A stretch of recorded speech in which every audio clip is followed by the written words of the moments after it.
também de políticas de ação afirmativa, de políticas de incentivo mesmo a que as mulheres ocupem esses cargos de decisão também, porque isso tem um efeito positivo, tanto do ponto de vista das decisões que vão ser tomadas, quanto também no ponto de vista de incentivar outras mulheres a trilharem esse caminho. Programa Esporte Sociedade é um projeto de extensão da Universidade de São Paulo de Ribeirão Preto, financiado pelo PUB, que tem como objetivo formar um canal de análise social sobre esporte e interação com o público interessado nesse tema. A entrevistada de hoje é a professora doutora Mariana Martins, da Universidade Federal do Espírito Santo, e o entrevistador é o professor doutor Renato Marques, da Universidade de São Paulo. Olá, pessoal, sejam bem-vindas, bem-vindos novamente aqui ao nosso projeto Esporte Sociedade. Meu nome é Renato Marques, sou professor da USP, da Universidade de São Paulo, aqui da Escola de Educação Física e Esporte de Ribeirão Preto, e coordenador desse projeto de extensão, que tem como objetivo tratar de temas relacionados ao esporte e à sociedade, especialmente relacionado a problemas de ordem sociocultural, a questões de ordem sociocultural que envolvem o esporte. Hoje a gente recebe a professora Mariana Zonetti Martins. A professora Mariana, ela é docente, é professora na Universidade Federal do Espírito Santo. Ela é formada em Educação Física e Ciências Sociais pela Universidade de Campinas, pela Unicamp, pela Universidade Estadual de Campinas. Ela é coordenadora da GRUPA, que é um grupo de estudos em gênero e esporte, e seus estudos estão voltados especialmente para questões envolvendo a participação de mulheres no esporte e o desenvolvimento de carreiras de atletas. A professora Mariana foi convidada hoje para a gente tratar do tópico, né? A gente tem os tópicos aqui no nosso projeto. O tópico de hoje é esporte e gênero, e o tema que a gente vai tratar é a participação das mulheres no esporte, e a participação das mulheres em diferentes posições do esporte. Quais são as conquistas das mulheres nesses cenários, quais são as barreiras ainda a serem enfrentadas. Sobre isso a gente vai conversar com a professora Mariana. Então, Mariana, muito obrigado por aceitar o convite, muito obrigado pela disponibilidade, pela participação. É um prazer te receber aqui no nosso projeto e te ouvir sobre esse tema tão importante e que você se dedica tanto para estudar. Bem-vinda.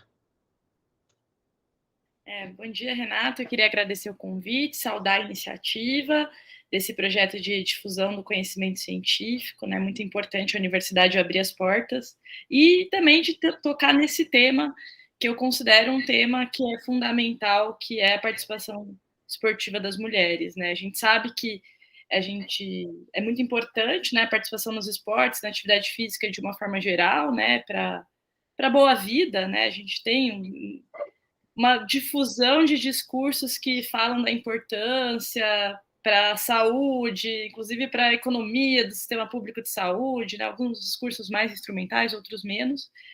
E, no entanto, mesmo com essa grande comoção, a gente vive uma situação paradoxal, né? Porque quando a gente observa a participação de mulheres e homens, a gente ainda se depara com um cenário muito discrepante de oportunidades.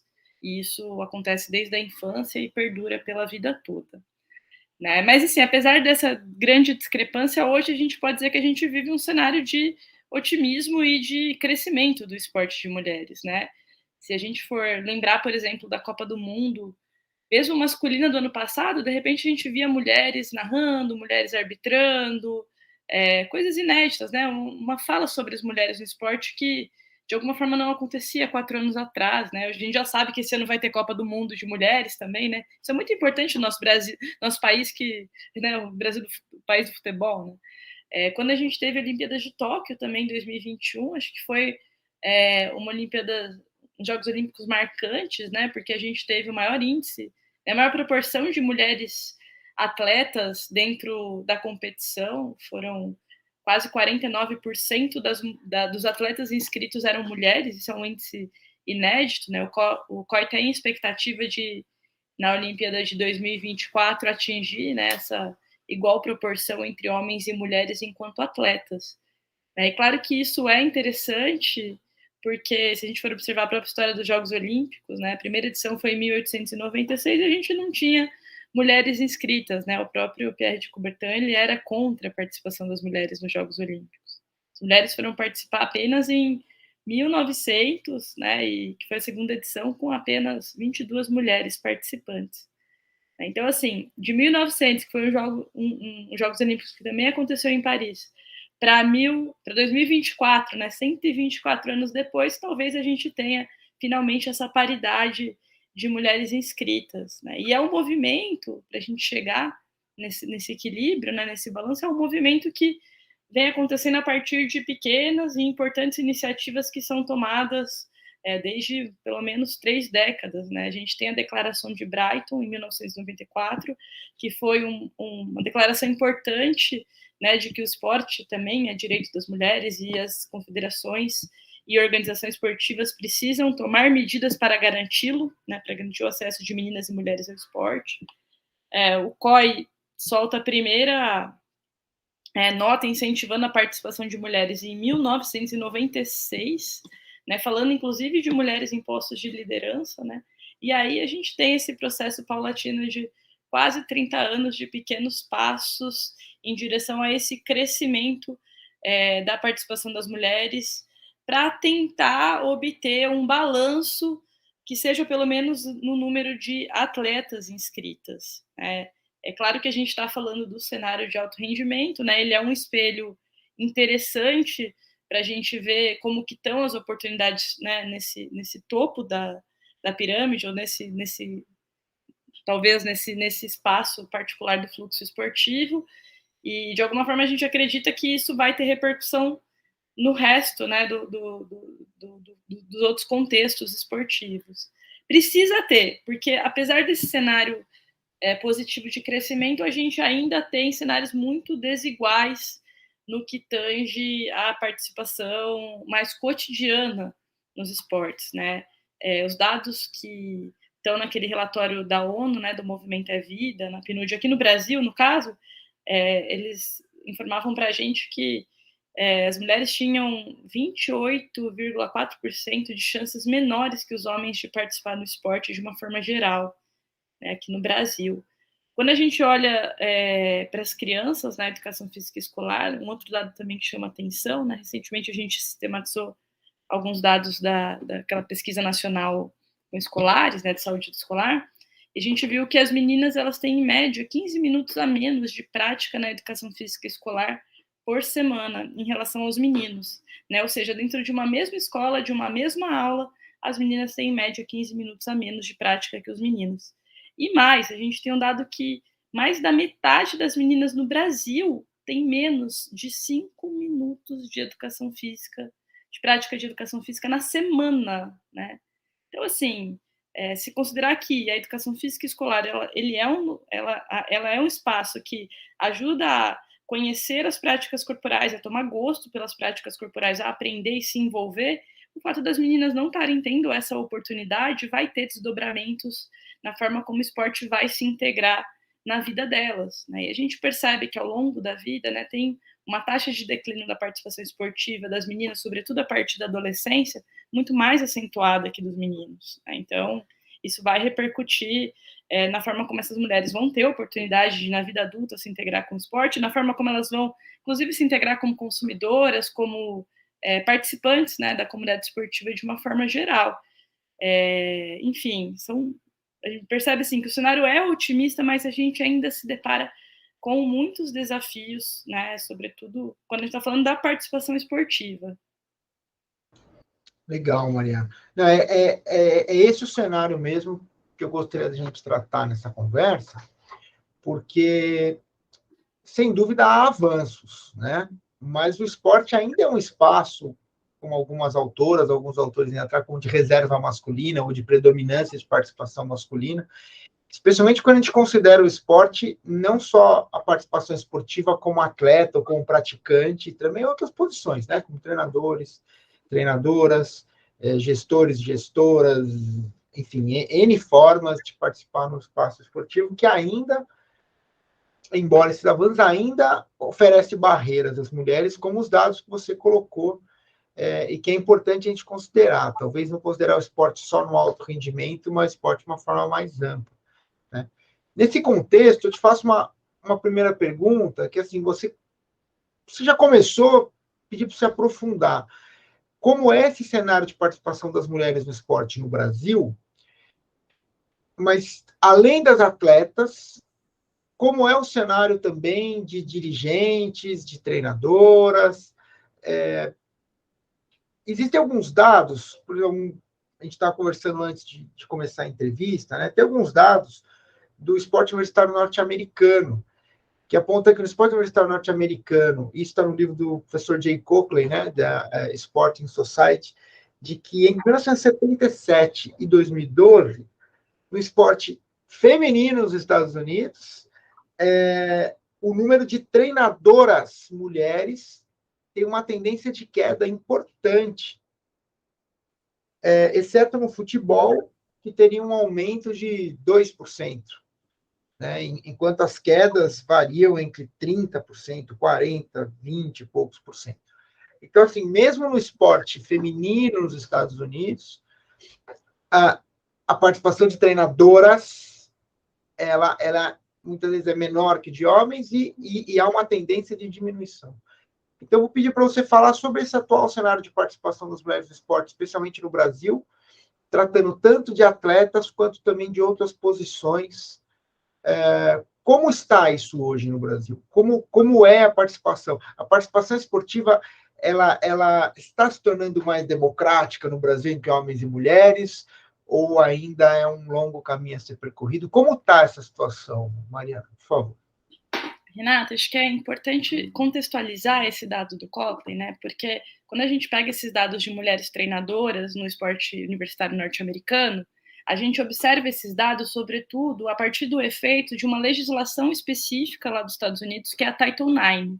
A Title IX foi uma lei aprovada lá em 1972, que estabeleceu a não discriminação com base no sexo nos programas educacionais norte-americanos. E um dos efeitos dela foi no esporte universitário, né? E, de fato, teve um efeito gigantesco de participação de mulheres, né? Com o aumento do investimento e da criação de oportunidades iguais para homens e mulheres, de modo que hoje você tem mais de 200 mil mulheres envolvidas com o esporte universitário naquele país.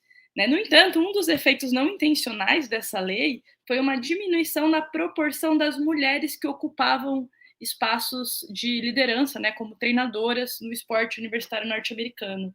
Né? Esses dados eles mostram que nos primeiros anos da Title IX, né, as mulheres ocupavam cerca de 90% dos espaços de liderança como treinadoras nas modalidades femininas, né? E hoje em dia esse dado está cerca de 50%, pouco mais de 50%. Né? Então você tem uma diminuição da representatividade das mulheres enquanto treinadoras.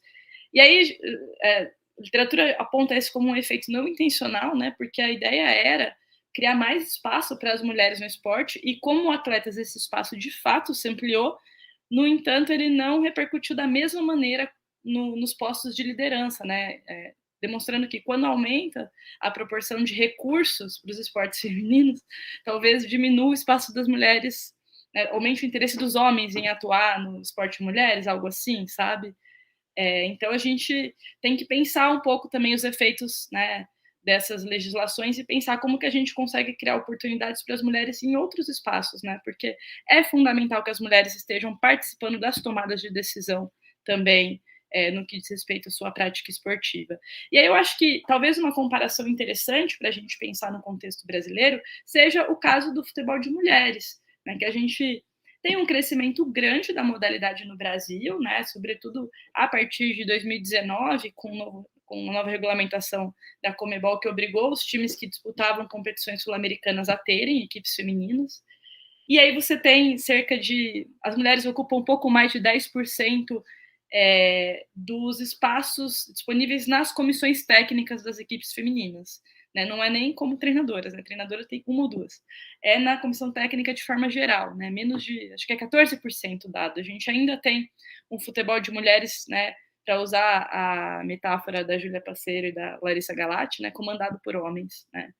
E aí, quando a gente olha fora do futebol no Brasil, né, os dados da Impacta Advocacy também mostram que o caminho para conseguir um balanço na posição de liderança ainda é muito grande, né? A gente tem se a gente pegar todas as modalidades, né, olímpicas e paralímpicas, né, das confederações, a gente vai ter uma mulher ocupando presidência de entidade dessas confederações, né, cerca de 2% do total. Como vice-presidência, a gente tem 17% do total. Né? E aí, assim, aquela coisa, 2/3 dos conselhos fiscais não possuem mulheres, né? A gente ainda, de uma forma geral, na cadeia de tomada de decisão das confederações esportivas, as mulheres estão muito pouco presentes, né? O que implica que essas mulheres não estão participando das tomadas de decisão. Né? Isso repercute nas políticas que vão ser geradas, né, para a promoção e para a regulação do próprio esporte de mulheres. Né? A gente pode desenvolver o esporte de muitas maneiras. Né? Os caminhos que esse desenvolvimento vai tomar vão depender de quem está ocupando esses espaços decisórios. E aí a gente ainda percebe que ainda existe um teto de vidro para as mulheres ascenderem essas posições. Né? Quebrar esse teto ainda está muito difícil.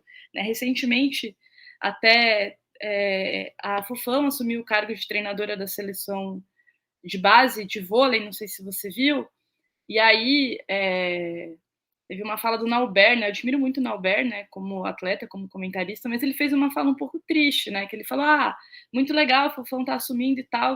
É uma pena as mulheres não terem interesse em assumir esse cargo, né? Ele falou. E assim, não é uma questão de interesse, né? É uma questão que, para uma mulher ocupar esses espaços de liderança, né, elas precisam muitas vezes se infiltrar em redes que são masculinas de poder, né? E que não são muito permeáveis às mulheres. O caminho é mais difícil, ele é mais tortuoso, ele é mais incrementado de barreiras e desafios. Então, de alguma forma, isso demonstra que a gente precisa também de políticas de ação afirmativa, de políticas de incentivo mesmo a que as mulheres ocupem esses cargos de decisão também, porque isso tem um efeito positivo, tanto do ponto de vista das decisões que vão ser tomadas, quanto também no ponto de vista de incentivar outras mulheres a trilharem esse caminho, né? O papel dessa representatividade, né, ele é fundamental para que outras pessoas acreditem que é possível investir tempo, recursos e, né, direcionar sua carreira para esse lugar, né? Continue nos seguindo para a parte 2. Se você tem alguma sugestão de tema para a próxima entrevista, por favor acesse o link do formulário na descrição do vídeo. Será um prazer contar com sua participação.